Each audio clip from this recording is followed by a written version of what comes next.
Hello everyone, I am नवीन कुमार और एक company है जो टू व्हीलर सेगमेंट के अंदर में ईवी जो टू व्हीलर सेगमेंट है उसके अंदर में एक बिचौलिए का रोल प्ले करती है।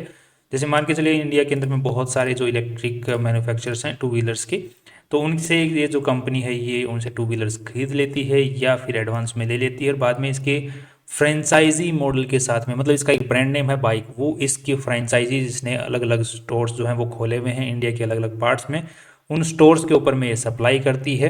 और जो फ्रेंचाइजी होल्डर है उनका भी इसमें कमीशन फिक्स होता है, जो जिसने भी फ्रेंचाइजी खोली है इस कंपनी के साथ में मिलके। और इस तरीके से कंपनी जो है मैन्युफैक्चरर से एंड कस्टमर तक पहुंचने का एक बिचौलिए का रोल प्ले करती है। सो इसके मल्टीपल स्टोर्स है फ्रेंचाइजी मॉडल के हिसाब से, खुद के इसके पास में स्टोर्स नहीं है, फ्रेंचाइजी पे ही है मैक्सिमम। नेक्स्ट अब इसके साथ में कंपनी का एक बिजनेस मॉडल और है जिसमें कंपनी यूज्ड कार्स भी बेचने का काम करती है। और ये जो ईवी वाला जो टू व्हीलर्स वाला जो फ्रेंचाइजी मॉडल जो कंपनी ने कॉन्सेप्ट है 2022 में ही शुरू किया है। तो ये कंपनी जो है बाइक वो ग्रीन टेक लिमिटेड इस कंपनी का नाम है और ये 18 सितंबर से 20 सितंबर के बीच में कंपनी अपना आईपीओ लेके आ रही है। इस आईपीओ के थ्रू कंपनी 24 करोड़ रुपए उठा रही है और वैल्यू जो लगा रही है खुद की वो है तकरीबन 81 करोड़ रुपए की वैल्यू लगाई जा रही है यहाँ पर।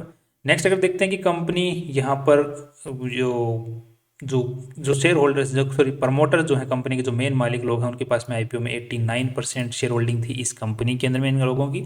और यहाँ पर आईपीओ के बाद में जो शेयर होल्डिंग रह जाने वाली है उसकी इंफॉर्मेशन आपको कहाँ मिलेगी,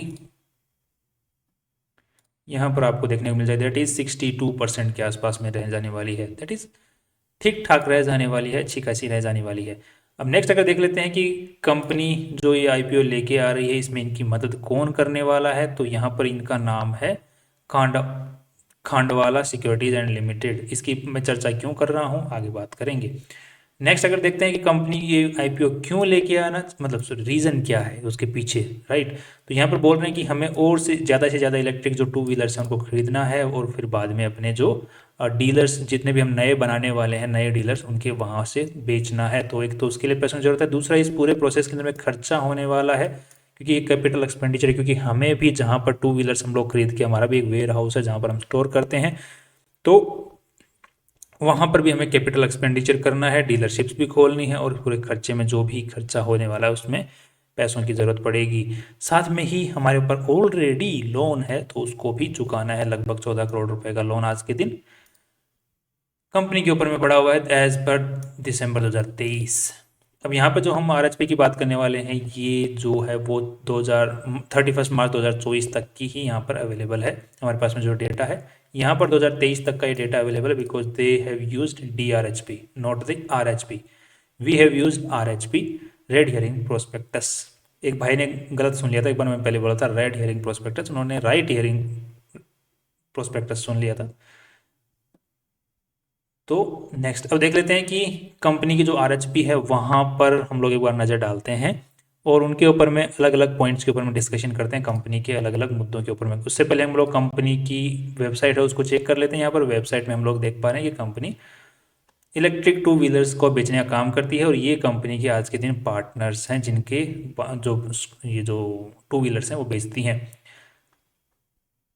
ये सारे सेगमेंट्स हैं जिनमें कंपनी बेचती है। अब नेक्स्ट चलते हैं कंपनी की RHP के अलग अलग जो एस्पेक्ट जिनको हमने स्क्रीनशॉट ले रखे हैं उनके ऊपर में। तो कंपनी के अंदर में जो आज मेन जो शेयर होल्डर हैं उनका नाम है सत्यपूर्णा चंदर जी। तो नेक्स्ट इनके पास में 58% के आसपास में शेयर होल्डिंग थी आईपीओ से पहले, आईपीओ के बाद 41% शेयर होल्डिंग रह जाने वाली है। दैट्स गुड क्योंकि अच्छा खासा स्टेक कंपनी में रखने वाले हैं तो इन्हीं की चलने वाली है कंपनी में। नेक्स्ट अब देख लेते हैं कंपनी किस तरीके से काम करती है। तो 2016 में ये कंपनी अपना काम शुरुआत किया था इन्होंने 2016 के अंदर में न्यू कार डीलर्स नाम से।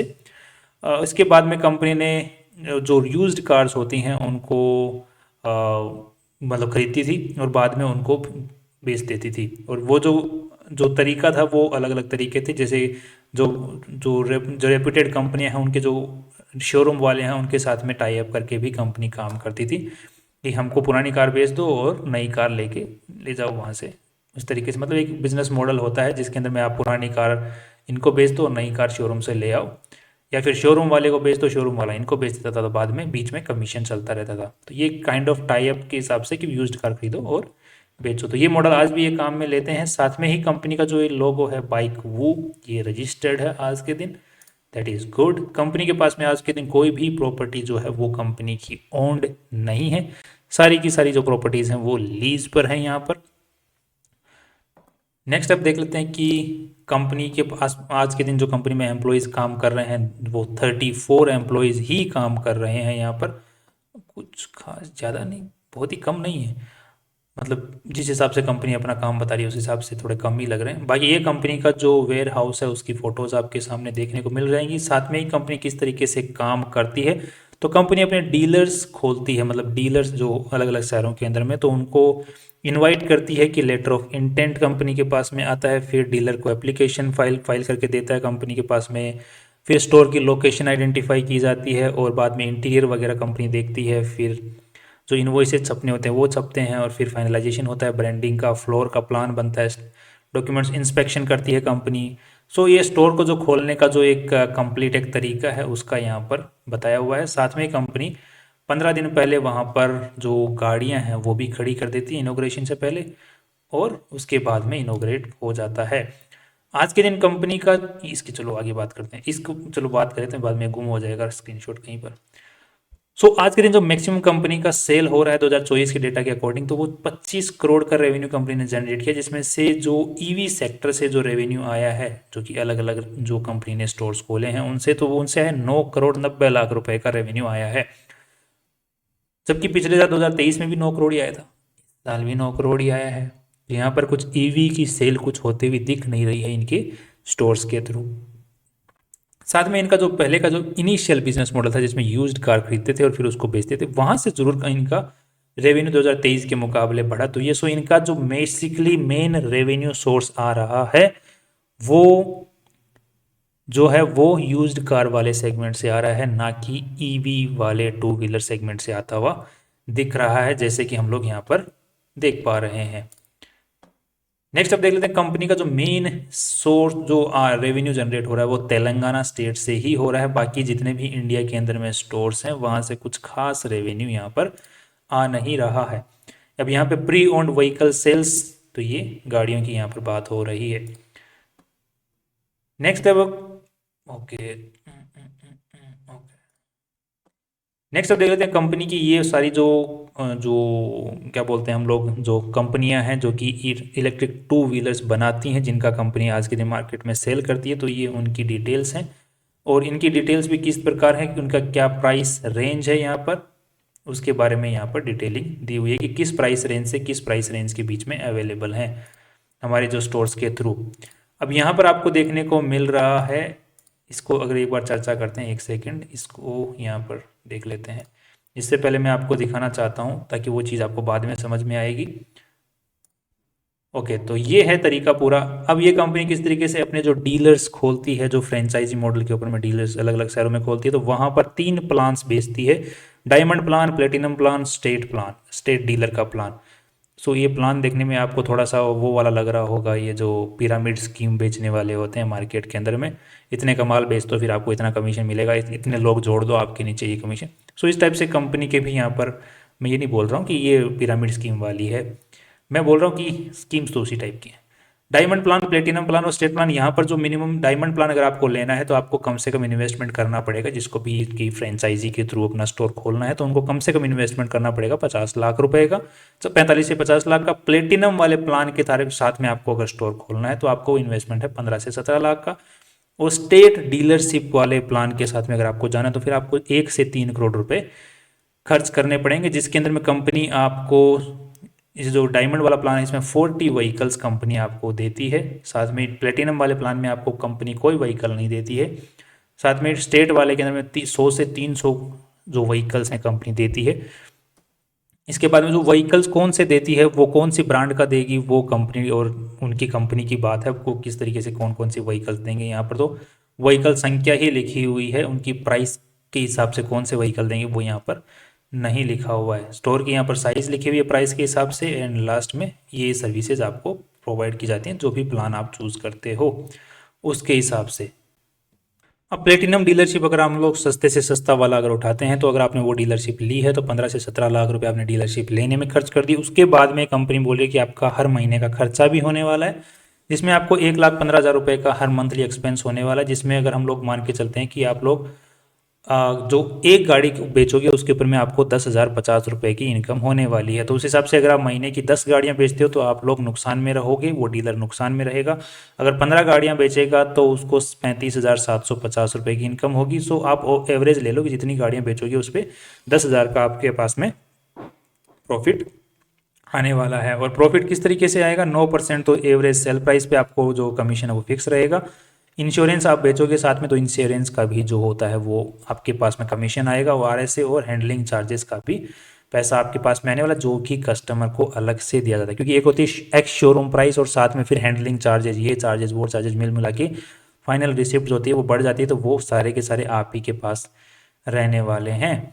तो इस हिसाब से कंपनी बोली कि 30 गाड़ियां अगर आपने महीने में बेची तो 1,86,000 का आप नेट प्रॉफिट साल महीने का कर लोगे, सब खर्चे निकालने के बाद में। तो ये काइंड ऑफ आप देख लो यार कौन सी स्कीम आपको पसंद आ रही है, प्लेटिनम वाली पसंद आ रही है या फिर और स्कीम्स पसंद आ रही है। तो ये बिजनेस मॉडल है इनके पास में, जिससे तो ये पैसे भी कमा रहे हैं, साथ में ही और भी तरीके हैं जो बीच में एस बिचौलिए का भी तो रोल प्ले कर रहे हैं। कमीशन इतना तो उनको डीलर्स को दे रहे हैं, साथ में बीच में कुछ अपना भी तो बना रहे होंगे। नेक्स्ट अब देख लेते हैं कि कंपनी की जो जो बैलेंस शीट है उसके ऊपर में एक बार नज़र डाल लेते हैं, जिसमें क्या अपने को देखने को मिलता है उसको भी एक बार देख लेते हैं। So here it is. तो यहाँ पर अपने को बैलेंस शीट देखने को मिल रही है। कंपनी की पूरी साइज जो बैलेंस शीट की है वो है 31 करोड़ रुपए। 31 करोड़ रुपए कंपनी में लगे हुए हैं, जिनमें से जो 16 करोड़ रुपए हैं वो इन्वेस्टर्स का पैसा है, बाकी जितना भी पैसा लगा हुआ है दैट इज ऑफ उधारी। जिसमें से भी अगर हम लोग देखते हैं तो कंपनी ने 9 करोड़ रुपए कैपिटल वर्क इन प्रोग्रेस के अंदर में लगा रखे हैं। दैट मीन्स कि कंपनी और एक्सपेंशन के अंदर में पैसा लगा रही है, अपना एक अलग से जो कि स्टोर वगैरह वेयर हाउस वगैरह जो कंपनी खोल रही है उसमें पैसा लग रहा है। 9 करोड़ रुपए लगे हुए हैं उसमें, अभी तक उसका काम चल रहा है, मेन पैसा तो वहाँ लगा हुआ है। दूसरा इन्वेंट्री, 10 करोड़ की कंपनी के पास में इन्वेंट्री पड़ी हुई है, जो कि 4 व्हीलर्स 2 व्हीलर्स सब कुछ मिला मिलू के यहाँ पर है। साथ में कंपनी के ऊपर में लोन कंपनी ने दे रखा है, शॉर्ट टर्म लोन्स। और अगर हम लोग उन सेगमेंट्स को देखते हैं यहाँ पर, इनके बारे में चर्चा करते हैं यहाँ पर, तो ये 10 करोड़ की इन्वेंट्री कंपनी ने पड़ी हुई है। जो नेक्स्ट यहाँ पे शॉर्ट टर्म लोन कंपनी बोली हमने लोन दे रखा है, बट किसको दे रखा है ये कंपनी ने दिखाने का बोला, अदर्स कैटेगरी को, जैसे स्टाफ को दे दिया एडवांस में या फिर वेंडर्स को दे दिया एक्स्ट्रा एडवांस में। वो यहाँ पर कुछ नहीं दिख रहा है, अदर्स दिखाई दे रहा है कि 7 करोड़ रुपए अदर्स को दिए हुए हैं। अब किसको दिए हुए हैं यहाँ पर कुछ पता नहीं है। तो मैक्सिमम जो बड़ा साइज है कंपनी का यहाँ पे लोन वाला सेक्शन दिया हुआ है। और इसके अलावा कंपनी का बैलेंस शीट में पैसा बस इतना ही लगा हुआ है, 31 करोड़ रुपए लगे हुए हैं। तो कैपिटल वर्क ऑन प्रोग्रेस हो गया, यहाँ हो गया, और ये लोन हो गया। इसके बाद में पैसा जो लोन से पैसा उठा के कंपनी में लगा हुआ है वो है 6 करोड़ रुपए। तो यहाँ पे शॉर्ट टर्म लोन है जो कि इसी साल चुकाना है कंपनी को। और उसके अलावा 4 करोड़ 40 लाख का और भी लाइबिलिटी है जो कि इसी साल चुकानी है। तो अच्छा खासा लगभग कम से कम 11 करोड़ रुपए के आसपास कंपनी का इस साल खर्चा है। सो ओवरऑल अब जितना भी हमने रिसर्च किया है उसके हिसाब से यहाँ पर जो देखने को मिल रहा है उसके अंदर में अपने को एक चीज़ देखने को मिल रही है, वो ये है कि बार बार कंपनी का जो ये RHP लेके आए हैं, ये जो खांडावाला सिक्योरिटीज़ लिमिटेड वाले हैं, जबकि इनका जो मेन रेवेन्यू जो आ रहा है वो 4 व्हीलर के यूज्ड कार से आ रहा है, जबकि इनका जो मेन फोकस RHP के अंदर में वो है इलेक्ट्रिक व्हीकल 2 व्हीलर के ऊपर में, जो कि काइंड ऑफ बायसनेस दिखाती है कि ये जो मार्केट में आजकल ईवी का जो इतना चलन चला हुआ है, जो अभी ओला वाले आए हैं, और जो ईवी पूरा सेक्टर है उसका एक अलग ही लेवल के ऊपर में गेम चल रहा है। तो उस गेम का पार्ट होने के लिए पूरा RHP का फोकस जो है मेन बिजनेस के ऊपर में बायसनेस दिखाते हुए इनका जो फोकस दिखा रहा है RHP में वो ईवी वाले सेगमेंट पे ज़्यादा है कि हम इस तरीके से काम कर रहे हैं। तो ये काइंड ऑफ इनके ऊपर में एक अच्छी चीज़ नहीं बोलूँगा मैं, मेरा पर्सनल ऐसी फीलिंग है। बाकी आपकी क्या फीलिंग है वो आप बता सकते हैं। दूसरी, कंपनी का जो बिजनेस मॉडल, जिस तरीके से रेवेन्यू मॉडल पे कंपनी काम कर रही है, इस रेवेन्यू मॉडल पे बहुत सारी कंपनियां पहले काम कर चुकी हैं, दूसरे सेक्टर्स में काम किया है। तो जो कि मेनली इतनी ज़्यादा कुछ खास सक्सेसफुल रही नहीं है। काफ़ी सारी सक्सेसफुल भी रही हैं बट काफ़ी सारी फेल भी हुई हैं। अब वो तो देखने वाली बात होगी कि ये सक्सेसफुल रहेगी कि नहीं रहेगी। दूसरा, कंपनी जो इनिशियल जो इन्वेस्टमेंट्स है लोगों के लिए जो डीलरशिप खोलने का वो काफ़ी ज़्यादा है। तीसरा, कंपनी यहाँ पर जो कंपनी अगर ब्रांडेड जो इलेक्ट्रिक टू व्हीलर्स वाले होंगे वो खुद के स्टोर से क्यों नहीं बेचेंगे, इनके स्टोर से क्यों बेचेंगे? सीधी सी बात है, बिचौलियों को इतना पैसा क्यों देंगे वो इतना। तो उनके जो इस्टेब्लिश ब्रांड्स हैं उनके तो ऑलरेडी बहुत सारे डीलर्स एंड डिस्ट्रीब्यूटर्स हैं, और जो इस्टेब्लिश जो नई नई ईवी वाले आ रहे हैं उनके ऊपर में लोगों को भरोसा इतना जल्दी कैसे होगा, राइट? और जो इस्टेब्लिश्ड ईवी सेक्टर में जो आ रहे हैं वो अपने अलग से पूरा फ्रेंचाइजी मॉडल अपने अलग से खोल ही रहे हैं, तो इसके पास होने के चांसेस बहुत कम दिख रहे हैं। दूसरा, हमने पिछले साल के मुकाबले इस साल रेवेन्यू भी देखा तो इतना कुछ खास इंक्रीज भी वहाँ पे देखने को मिल नहीं रहा, जबकि स्टोर्स मल्टीपल खुलते ही जा रहे हैं। तो कंपनी का जो मेन रेवेन्यू सोर्स आज के दिन तो जो है वो जो वेंडर्स जो नई डीलरशिप फ्रेंचाइजी खोल रहे हैं उनसे जो एक्स्ट्रा पैसा जो ऊपर का मिल रहा है वो स्टोर खोलने के लिए, वहाँ से कंपनी का मेन रेवेन्यू आ रहा है। तो कल को स्टोर अगर खुलना बंद हो जाएंगे, लोगों को अक्ल आ जाएगी, तो फिर वो स्टोर्स खोलेंगे नहीं इसका, राइट? तो वो आपका रेवेन्यू खत्म हो गया। तो मेन आपका जो कंपनी जो काम कर रही है, रेवेन्यू जहाँ से पैसा आ रहा है वो यूज्ड फोर व्हीलर से आ रहा है। तो इस मॉडल के ऊपर में मुझे कुछ खास भरोसा है नहीं। तो काफ़ी सारे नेगेटिव पॉइंट्स यहाँ पे देखने को मिल रहे हैं, जिसकी वजह से मेरे को लॉन्ग टर्म और शॉर्ट टर्म दोनों ही बेसिस के ऊपर मैं कंपनी में थोड़ा सा नेगेटिव साइड में टिल्ट हो रहा हूँ। फाइनल जो भी आप डिसीजन लें वो आप अपने फाइनेंशियल एडवाइजर से पूछ के और रिसर्च करके लें, because I can be wrong as well. This was just a limited review about the company. That's all. कल फिर मिलते हैं नई इंपॉर्टेंट वीडियो के साथ में। सी यू टुमारो।